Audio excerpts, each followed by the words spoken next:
Hey folks, this is Jake Davis with some old school wrestling for you today. It's a brand new month. It is March, which means it is WrestleMania time. And today I'm going to talk about WrestleMania 14, which is on March 29th, 1998, live from Boston, Massachusetts. Now, I've said before I really got into wrestling gradually throughout the year of 1997.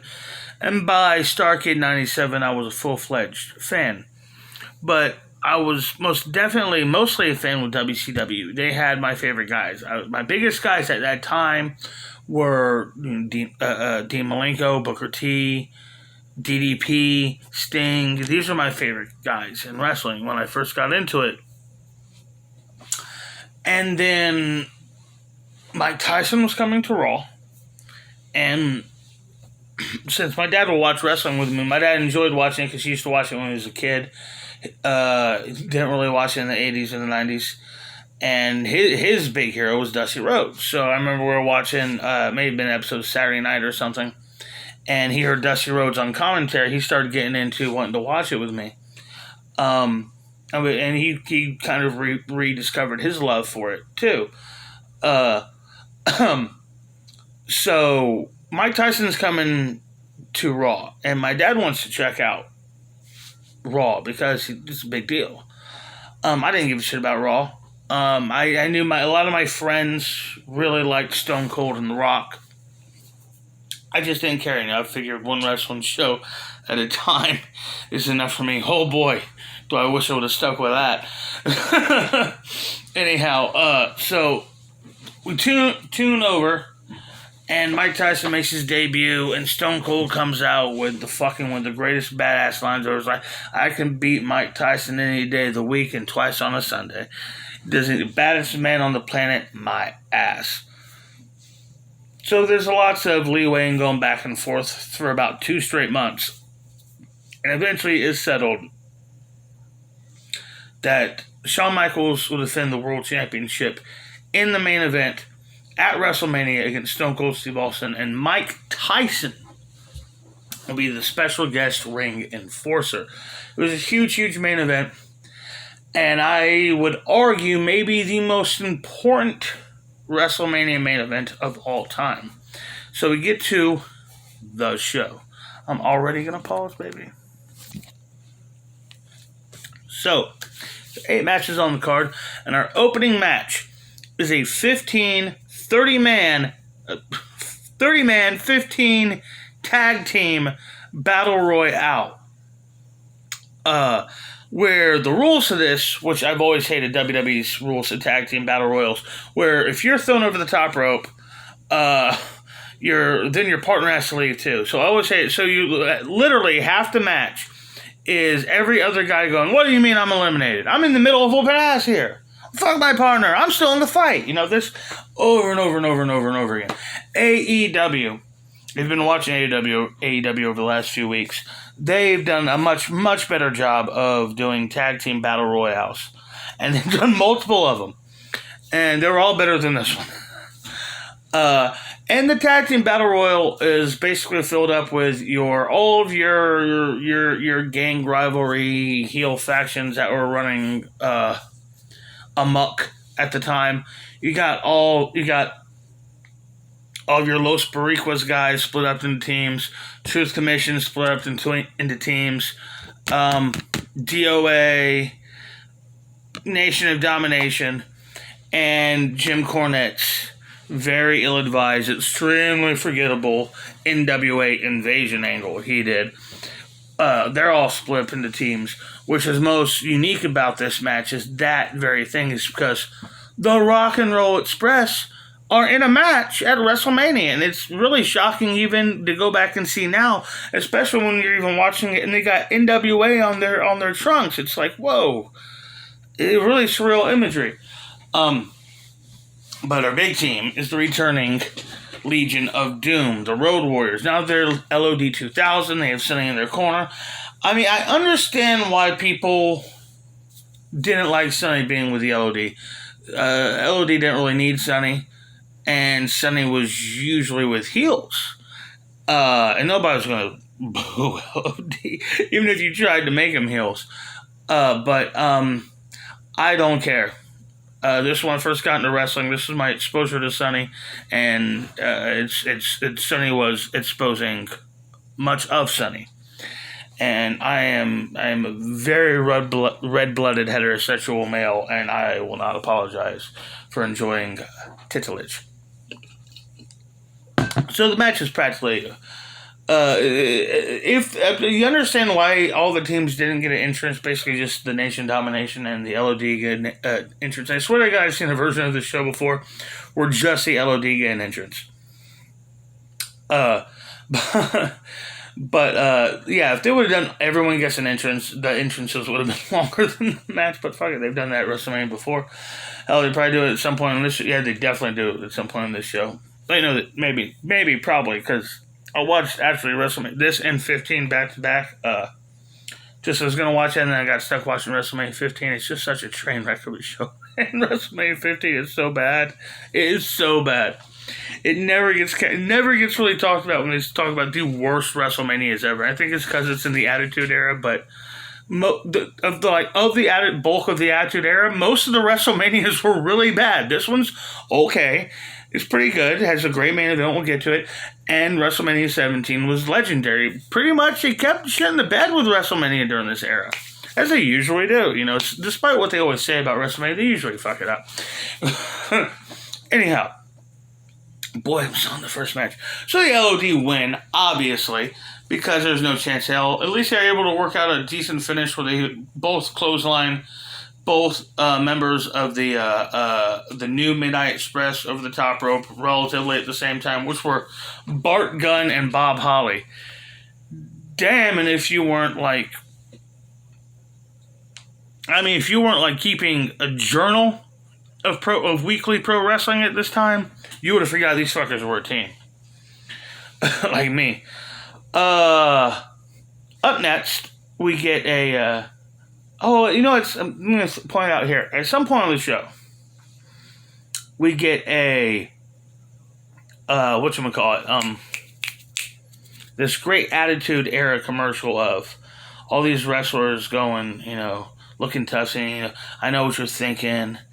I'm not a real athlete. This is just show. It's all just pretend. And then the guys are talking about Ron Simmons. They retired my jersey at Florida State. Mark Merrill. I was a Golden Glove sponsor. This guy, Rocky Johnson. I was a national champion. Dwayne Johnson. All these guys talking about the real accolades and talking about their injuries, mounting them up. I'm not an athlete. Do what I do. This, yes, and this is WWF Attitude. I tell you what, man. That right there is one of my favorite parts of the whole show. Because that was always my attitude about, even when I knew it was... I always knew it was staged. I always knew it was a show. That's why I was never really interested in pro wrestling when I was growing up. My grandfather would watch it. My friends would all watch it. And I didn't really care one way or the other because then they say, okay, it's acrobatics, performance, it's stunt work. Okay, that's fun.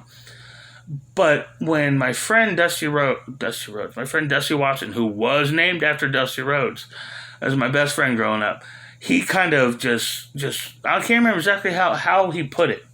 But basically, it finally had dawned on me, oh, so it's heroes and villains and mythology and storytelling kind of stuff on top of weekly stunt work and live television. And, things started to intrigue to me. I'm sure I've said all this before, but, now I'm talking about that era. So I may absolutely drift into some nostalgia here. Up next was the one and only time the WWF Light Heavyweight Championship was ever contested at WrestleMania. The inaugural champion Taka Michinoku, whose name I always misspell, defending against Aguila.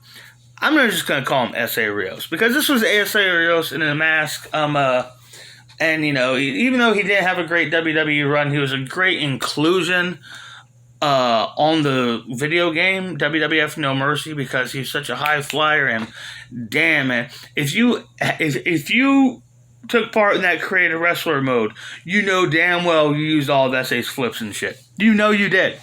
Anyhow. So these guys, I mean, it's a bit sloppy, it's a bit fast, and I think because their time probably got cut down. This WrestleMania only goes about 2:44. I mean, compared to modern day WrestleManias, which are literally 48 hours long. I mean, what? Not this year's WrestleMania. They're seriously talking about the show's going to start at 12 in the afternoon. Noon. It's going to start at noon. And it's going to go till like 8 o'clock, and that's just night one. Holy shit. Guys, come on. It's just, I love pro wrestling. I love wrestling with all my heart, but that's too much wrestling. That's just too long to ask somebody to sit in a seat in the fucking sun, man. Anyhow. It's just the first night. Anyhow, holy shit. So, Taka, I think these guys do have a very fast-paced, very high-flying match. Eventually, Taka hits the Taka Bomb. Oh, I fucking love the Taka Bomb. A lot of people call it the Michinoku Driver. To me, it's not a power bomb, but why can't it be the Taka Bomb? I was talking about, bah! And the truth is, all the guys have used it, from Juventud Guerrera to countless divas over the years, to big sons of bitches like Drew McIntyre. No one has ever seemed to give quite that kind of kapah motherfucker like Taka always did, man. Taka was great. Taka knew how to hit Taka's finisher, know what I'm saying? Of course, Taka retained. Up next is our European Championship match, and match that kind of pisses me off. So Triple H is defending the European title against Owen Hart. Triple H has China in his corner, but China has to be handcuffed to Commissioner Sergeant Slaughter. Commissioner Slaughter. That's what they were calling him at the time. Just, oh, sweet Lord. And they're handcuffed so China can't interfere. And I don't know, man. This is a storyline that bugged me at the time. Brett was gone. Brett was run off, kicked out, humiliated. Davey Boy and Jim Neidhart quit. Owen Hart wasn't allowed to leave with his family. They owed him. They owed him a W at this show. Especially when he was even working with, it wasn't as severe of an injury as they were leading on, but he was working a match with an injured ankle. With an injured ankle and an injured angle. Those were both the things at the time. But since the whole storyline is Commissioner Slaughter's handcuffed to China so China can't cheat, and then the big finish is China throws powder in his eyes, steals the key, and cheats, and Hunter wins, and there's no repercussions for it. It was just lame. And by the way, spoiler here, the very next month at the next pay-per-view, the first ever Unforgiven, they had another match between Owen and Hunter with the exact same style stipulation. Now it was a shark cage match. China's up in a shark cage so she can't cheat. And guess what? She ends up cheating for Hunter again. It was just, what's the point of putting in rules like that and then the whole purpose of the rule doesn't happen? It's not like guest referee. Anytime somebody says, anytime like a authority figure assigns himself guest referee, because they want to make sure there's a clear-cut winner, then either they're going to screw somebody over intentionally or unintentionally. But I don't like the shark cage match. I don't like the handcuff to the ring post match. They just have always sucked. They're always lame. When they work, they're lame. When they don't work, they're lame. Next up is a mixed tag team match. It is Goldust, or the artist formerly known as Goldust. We're not going to do all that. Teaming up with Luna Vachon to take on real-life husband-and-wife couple, now ex-husband and wife, Mark Marrow and Sable in her very first match. And I ain't going to lie, I just enjoyed looking at Sable most of this match. Dusty was out of shape. Marrow's always been enhancement. These guys were just killing time waiting for Sable to get in there. And I didn't like how they played. The whole storyline was Luna wanted to get her hands on Sable. Sable's just a Barbie. She's a wrestler. She's going to whoop this bitch's ass. And then the whole story is Luna running from Sable. I think it would have been better storytelling, a better match, is if Luna wanted to start the match. Sable hits her with some hip tosses, some clotheslines, something, and Luna's taken aback, and then she's avoiding Sable for the rest of the match. The whole dynamic of it, I poked myself in the eye, scratching my nose. God damn it. The whole dynamic of the match didn't work for me, and it really went long, and even though I think it's easily the weakest match on the card, it doesn't really... It's not a bad match, because the crowd is really red hot. Luna is doing her best to make Sable look good. And the guys are trying their best to keep it interesting while... God, that hurt. Trying to do their best to keep it looking good as it goes forward. But, yeah, it's a weak match. Not great. So up next is our Intercontinental title match. I'm telling you now, my description of this shit's going to be shorter than the actual match, longer than the actual match, so I'm going to pause real fast. Now, earlier in the night, Jennifer Flowers, who was a journalist and an author and a Clinton mistress, did a backstage sit-down interview with The Rock, who's the Intercontinental Champion, where they made some very obvious Lewinsky scandal references. And The Rock, for the first time, said, if you smell what The Rock is cooking. But he says, if you smell what I'm cooking. Tennessee Lee, or Colonel Parker, depending on what company you're familiar with, introduces Flowers. I keep wanting to call her Jennifer Saunders.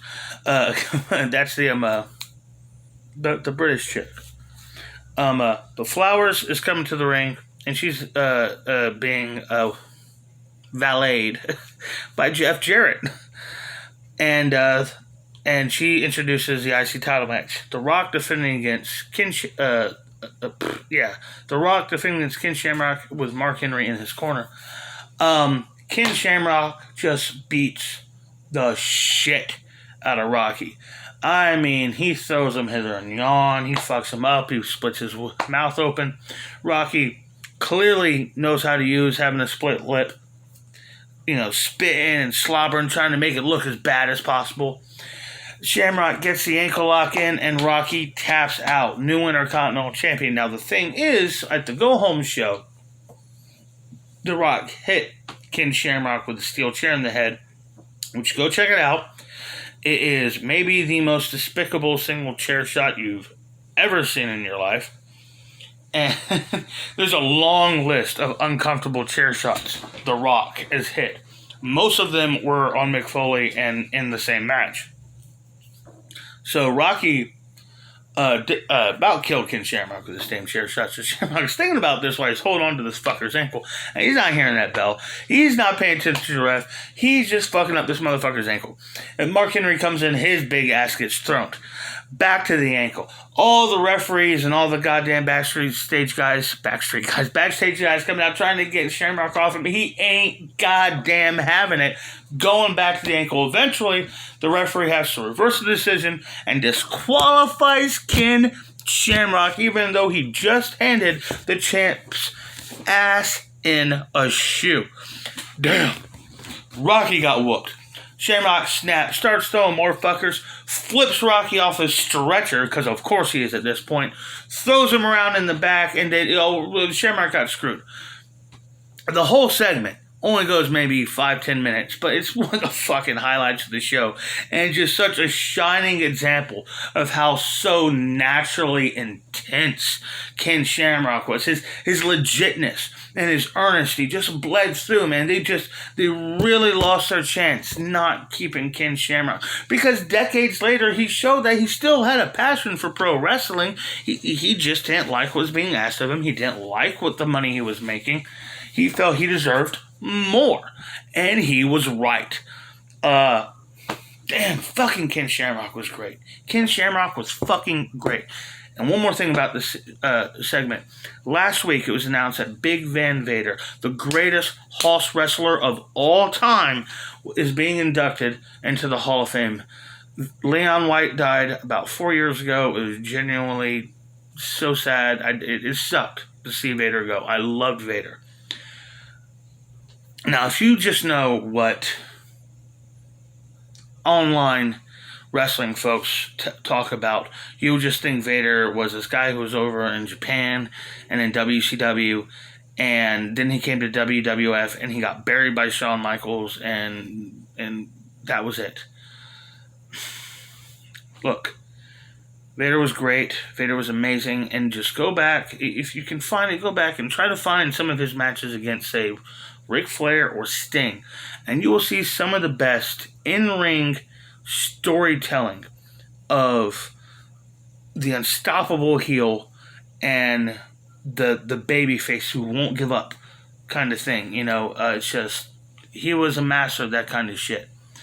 Vader was unappreciated. Vader was brilliant. One of my all-time favorite moments in the history of Monday Night Raw was going into Raw 1000. He just randomly came out without any hype, without any fucking build. Just walks out and squashes Heath Slater, and the crowd fucking treated him like the goddamn Norse god he is. I fucking love Vader. God bless you. So up next is our tag team title match.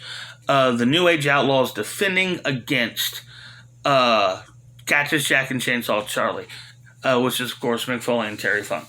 This is a dumpster match. It's basically a casket match, but just with a fucking dumpster. Oh my god.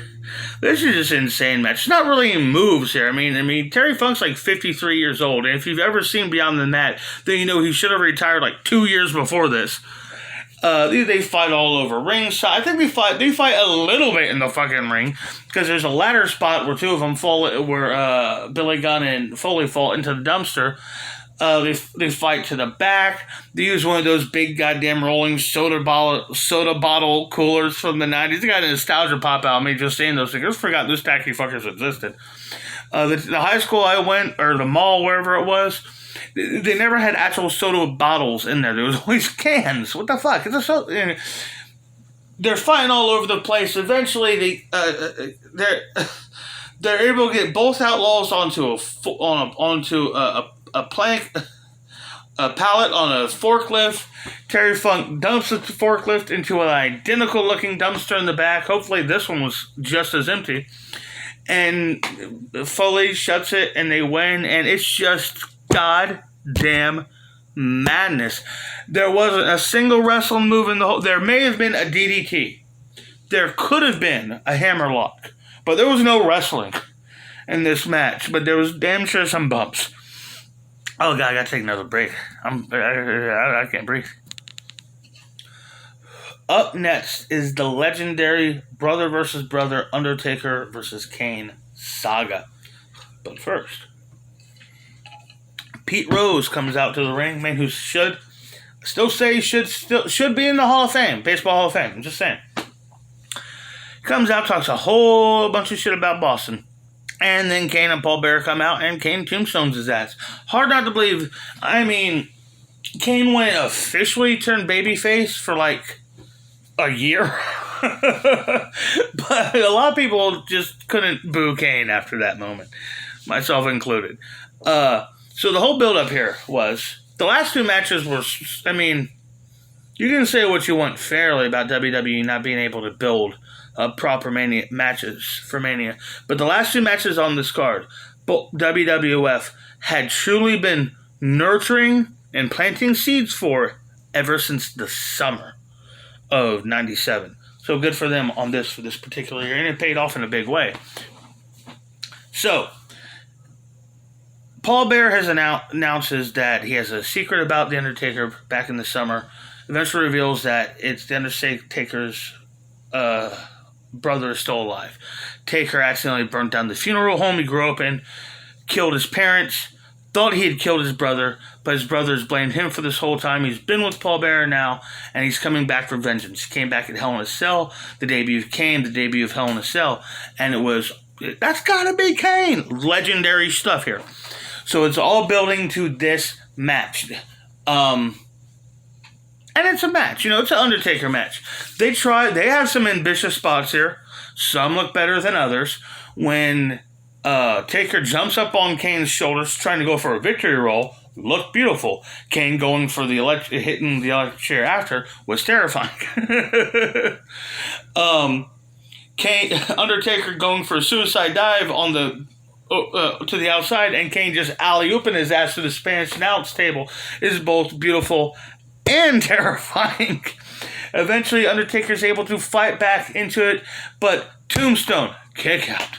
Tombstone, kick out. Finally, a third Tombstone pile driver, and the Undertaker wins. But Kane gets to his feet before Taker even does. Kane still walks out of this match looking like an absolutely unstoppable monster. You won the match, but you didn't beat Kane. Brutal. Brilliant. I mean, a lot of people have bitched about this match, but I thought it was built wonderfully. It was done very well. There's some sloppy spots. You get that with big guys. Just deal with it. Especially when they step out of their comfort zone and try to get aerial for you. But it amazes me that the WWE had no future plans for Kane after this. That's crazy. And then, he ended up being one of the greatest superstars they've ever had. Hell, Kane went to the Hall of Fame before The Undertaker did. Who's going to the Hall of Fame this year? He's probably... Jesus Christ, man, he's been waiting to talk and thank people for 30 years. He's probably going to talk for 4 fucking hours straight. Main event time. World Heavyweight Championship. I already set up a lot of this. Stone Cold won the Royal Rumble for the second year in a row. Shawn Michaels is the World Heavyweight Champion. Superhero at this time is found in the Generation X that also has China, Triple H, and Mike Tyson, who's joining the WWF in DX going to this match. And Tyson is the ring enforcer. The fucking band. The band playing them out. Forgot to mention this earlier. These guys are notorious. They were so bad. They got booed so badly by the fucking Boston crowd because they couldn't. They totally sounded like shit. The singer couldn't remember his words, and they were clearly all fucked up. And when asked about this, I guess McMahon's attitude was, hell, they're supposed to be heels, so at least they're getting heat for Shawn. Okay. I mean, that's no excuse for being extremely unprofessional. But to be fair, I don't think it was the same band who got asked back for SummerSlam, but oh fuck, it could have been, who knows. Well, someone fucking knows. I don't know. I should look it up. I don't know. Anyhow, this is the best match of the night. It's absolutely a great fucking match. Early on, Triple H gets caught by the ref, gets told to go to the back, bumps into Mike Tyson, goes to act like he's going to punch Mike Tyson. Tyson doesn't even bow up at him, just kind of stands there like this. And I'm just like, oh, sorry, buddy. Sorry. It's a funny bit. I've always loved that bit. They fight up the apron. Shawn Michaels starts using the drum snare as a weapon. He Irish whips Stone Cold into the unused dumpster when it doesn't have the Outlaws in it. At one point, Shawn falls off the apron, kind of bends his... He already had a serious back injury, mounting back injury. He's getting worse and worse. Seriously aggravated at the Royal Rumble in the casket match. It's aggravating more so here. You can see he is struggling to get through this match, fighting through the pain. But he's also trying to maintain the fact that he's such a nasty villain, so he's still shooting off the bird. He's being nasty. He's trying to get as much heat as he can, even though it's such a valiant effort he's putting on here. Like, only Shawn Michaels could fight like this and still get booed. Eventually, Austin's able to get back into it. And then we get the finishing sequence. The classic Shawn Michaels sequence. The diving elbow. Flying forearm. Nip up. Elbow drop. Goes to call for the foot. Calling for the foot. The ref's down at this point, by the way. Calling for the foot. Misses it. Austin goes for the stunner. Pushes him into the ropes. Shawn goes for another foot. Austin spins him around. Stone Cold stunner. Tyson slides in with a fucking fast count. God damn it. Apparently... Stone Cold thought that Tyson's fast count ruined the whole match. I've heard him talk about that. Yeah. As someone who's a touch of a perfectionist about certain things, totally understand what he means. That fast count has to be right, has to be fair, it has to look like you beat the guy clean, especially if you're the babyface winning the world title. Fucking Jim Ross goes insane. Stone Cold! Stone Cold! It's fucking great shit. Michaels eventually gets back to his feet, confronts Tyson, gets knocked the fuck out. Tyson puts a shirt over Michaels' face, which pisses Michaels off. And they both go up to the back of the apron triumphantly as the show ends. Lots of shit to talk about the fallout. Austin would lead the Attitude Era. He'd be the face of the company for like what's the next 5 fucking years. Shawn Michaels wouldn't come back to wrestling for another 4.5 years, dealing with his back problems, dealing with his substance abuse. From like the next night, over the next at least 2 weeks. Within 2 weeks, we got Triple H has taken over DX and brought X-Pac back to the company and gotten the New Age Outlaws to join, who now have regained the tag team titles. The Rock has taken over the Nation of Domination and kicked out Farouk. Vince McMahon is going full-fledged with his war against Stone Cold Steve Austin. And Jim Ross is the new voice of the company. I mean, this was a true changing of the guard. A lot of people say that the Attitude Era started with the Montreal Screwjob. And maybe it really did, but this match, this show, was where it all came together. Now, is this a great WrestleMania? Not really. Even for being under 3 hours and only having 8 matches, a lot of it moves very, very slow. There's not really a bad match on the card, and there's at least one truly great must-see match, and it's the main event, as it should be. You have to see WrestleMania 14 if you are a wrestling fan. I'm Jake Davis, and I'll catch you on the fly.